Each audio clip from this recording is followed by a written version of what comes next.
નમસ્કાર મિત્રો, આજના નવા વિડીયોમાં આપનું હાર્દિક સ્વાગત કરું છું। તો આજના વિડીયોમાં આપણે વાત કરવાની છે કે બિન હથિયારી પોલીસ સબ ઇન્સ્પેક્ટર એટલે કે પીએસઆઈનું સર્વાંગની શારીરિક કસોટીનું પરિણામ જાહેર કરવા બાબત તો પરિણામ જાહેર કરવામાં આજે આવ્યું છે। તો તેને લગતી ખાસ માહિતી આજના વિડીયોમાં આપણે જાણવાની છે। તો વિડીયોમાં આગળ વધતા પહેલાં તમે હજુ સુધી ચેનલને સબસ્ક્રાઈબ ન કર્યો તો જલ્દી ચેનલને સબસ્ક્રાઈબ કરી દો અને તમારા મિત્રો સુધી આ વિડીયોને ખાસ શેર કરવાનું ના ભૂલતા, જેથી આવા જ પ્રકારની બધી જ ભરતીને લગતી અપડેટ આપણી યુટ્યુબ ચેનલ પર આવતી રહેશે।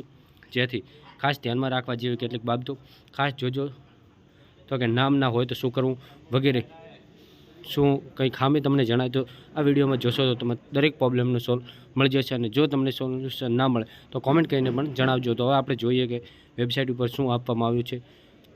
તો કે આપણે જોઈએ એલઆરડીની ઓફિશિયલ, તો કે 17/2/2025 એટલે કે આજનું, તો કે બિન હથિયારી પોલીસ સબ ઇન્સ્પેક્ટર સર્વાંગની શારીરિક કસોટી પરિણામ બાબત જાહેર કરવા બાબત, તો કે તારીખ 8/1/2025થી ગુજરાત રાજ્યના 15 કેન્દ્રો ઉપર બિન હથિયારી પોલીસ સબ ઇન્સ્પેક્ટર સર્વાંગની શારીરિક કસોટીનું આયોજન કરવામાં આવેલ છે।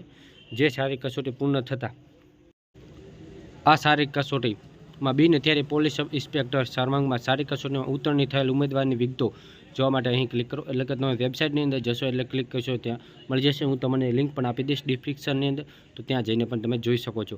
તો બીજા નંબરની સૂચના શું છે, તો કે શારીરિક કસોટી અંગે દોડ કસોટી અને શારીરિક માપ કસોટી 15/1/2025 સુધીમાં મળેલ તમામ અરજીઓ પૈકી દોડ કસોટીની અરજીઓમાં રેપિડ લેબ ડેટા અને સીસીટીવી કેમેરામાં રેકોર્ડિંગ સાથે ચકાસણી કરવામાં આવેલ છે। અને શારીરિક માપ કસોટીમાં ઊંચાઈના ફોટોગ્રાફ સાથે ચકાસણી કરવામાં આવેલ છે। ચકાસણીની કાર્યવાહી પૂર્ણ થયા બાદ બિન હથિયારી પોલીસ સબ ઇન્સ્પેક્ટરની સર્વાંગની શારીરિક કસોટીનું પરિણામ જાહેર કરવામાં આવેલ છે। એટલે કે સીસીટીવી તમામ પ્રકારની માહિતી આપ્યા બાદ જ આપેલું છે। તો ત્રીજા નંબરની જોઈએ, તો કે ભરતી પ્રક્રિયા દરમિયાન કોઈપણ ઉમેદવાર ગેરલાયક હોવા છતાં તેમણે યાંત્રિક,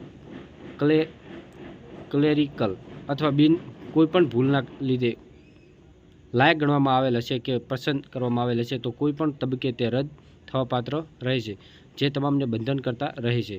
ચોથા નંબરની સૂચના છે, તો કે સરકારશ્રી નામદાર સુપ્રીમ કોર્ટ, નામદાર હાઈકોર્ટ તરફથી વખતો વખત જે ચુકાદો નિર્ણય આવશે તે તમામ ઉમેદવારોને બંધન કરતા રહેશે। તો હવે પાંચમા નંબરની જોઈએ, તો કે જો કોઈ ઉમેદવારની શારીરિક કસોટીના પરિણામની વિગતો અંગે કોઈ વાંધો કે રજૂઆત હોય તો અરજી સાથે કોલ લેટરની નકલ સામેલ રાખી જરૂરી પુરાવા સાથે તારીખ 22/2/2025 સુધીમાં ગુજરાત પોલીસ ભરતી બોર્ડ કચેરી, બંગલા નંબર G12, સરિતા ઉદ્યાન નજીક, સેક્ટર 9, ગાંધીનગર 38-2007 ખાતે રૂબરૂમાં અથવા રજિસ્ટ્રેશન પોસ્ટ એડી અથવા સ્પીડ પોસ્ટ અથવા કુરિયરથી 22/2/2025ના સાંજના કલાક 5 ને 30 કલાક સુધીમાં મળે તે રીતે મોકલી આપવાની રહેશે। તો કે 22/2/2025 બાદ મળેલ કોઈપણ અરજીઓ ધ્યાને લેવામાં આવશે નહીં, જેથી તમામ ઉમેદવારોએ નોંધ લેવી। જો તમારે કોઈપણ પ્રશ્ન કે રજૂઆત હોય, જો કે તમારું ભૂલથી નામ ના આવ્યું હોય, ક્યારેક તમે એલઆરડી રનિંગ બંને પાસ કરીને આવ્યા પરંતુ તમારું નામ ના આવ્યું, તો તમારે શું કરવું, કોઈપણ તમારે બીજી બાબતે ગમે તે બાબતે હોય ને તમે વાંધા અરજી કરવા માગતા હો તો 22/2/2025ના રોજ સાંજે 5 ને 30 કલાક સુધી તમે અરજી કરી શકો છો।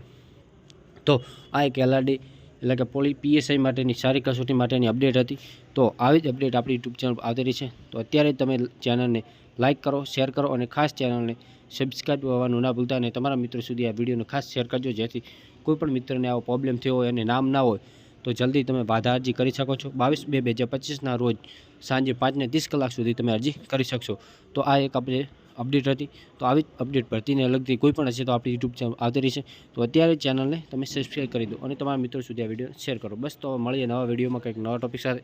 બસ તો તમારે કોઈ પણ પ્રશ્ન હોય તો અમને કોમેન્ટ કરીને જણાવો, જે તમને નવા વિડીયોની અંદર તે પ્રશ્નનું સોલ્યુશન લાવી શકીએ। બસ તો મળીએ નવા વિડીયોમાં નવા ટોપિક સાથે। બસ તો આભાર, જય હિન્દ, જય ભારત।